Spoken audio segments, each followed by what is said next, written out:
we're jumping straight into reAlpha Tech Corp today. I mean, everyone is watching the price action, especially after a volatile few quarters. But the real story, I think, is this triple-digit revenue acceleration.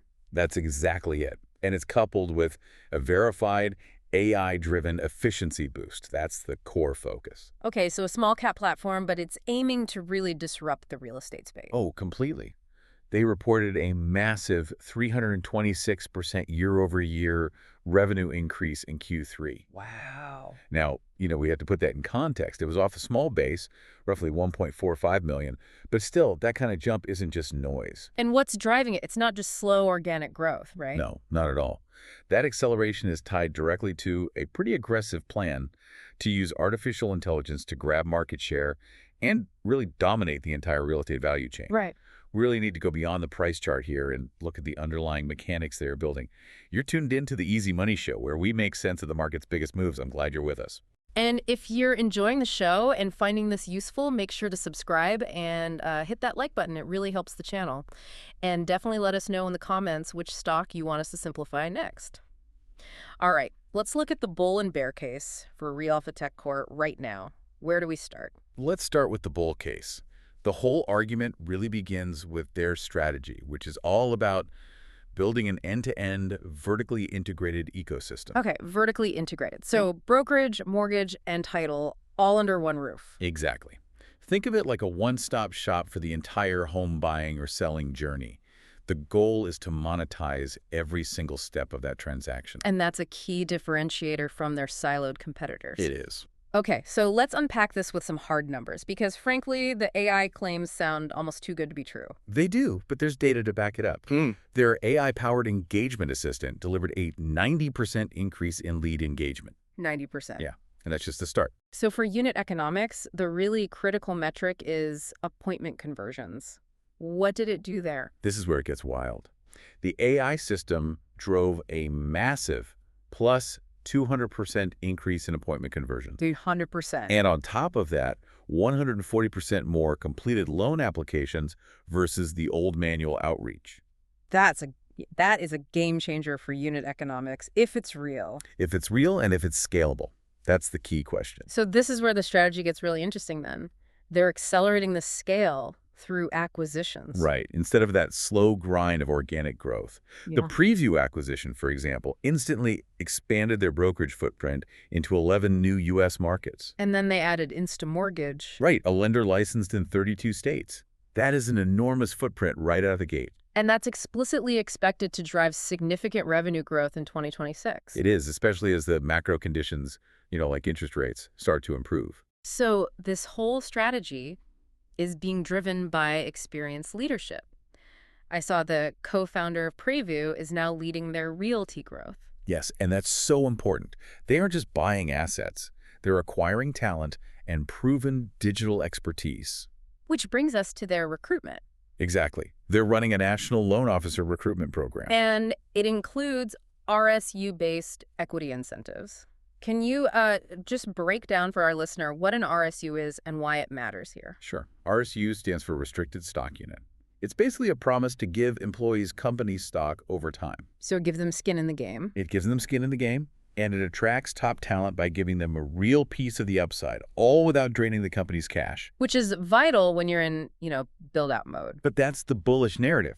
We have to pivot now and look at the financial reality. Right. We have to address the downside. And the reality is, it's essential for you to know this company is currently loss-making. Okay. Near-term earnings are expected at a loss of about 4 cents per share. They are reinvesting every dollar. So free cash flow is negative. Deeply negative. Yep. They're funding those acquisitions and the AI infrastructure. Yeah. You're underwriting future growth, not current profit. So what's the biggest risk here then? It sounds like execution and integration. That's it, 100%. They are simultaneously trying to integrate two major acquisitions, Preview and InstaMortgage, while scaling into new markets and rolling out proprietary AI. That is a massive undertaking. It is. Imagine trying to drive, say, Windows and macOS on a single piece of hardware, while training teams who speak different technical languages, all while the product is live. So if that tech unification or the cultural integration lags, Then the whole projected revenue ramp and margin expansion could be delayed. significantly. And for a small cap that's already losing money, the market punishes delays severely. It does, and this raises the important question. How is the market responding? We're seeing a real divergence here. Yeah, the stock price has seen some extreme volatility, down from a high of, what, $4.49 to a low around 40 cents. Right, the technical signals are mixed. But we also see strong optimism from analysis that's looking out further. And what are they seeing? Well, one financial shop recently provided a target of $1.25. Another high-conviction shop maintains a target of $2. Which is potential upside of, what, 200 to 380% from recent levels? Exactly. That's some serious asymmetry. It tells you some people view this as a high optionality play. If they execute, the reward could be massive. Okay, so that brings us to the catalysts. The next few months are critical checkpoints. They are.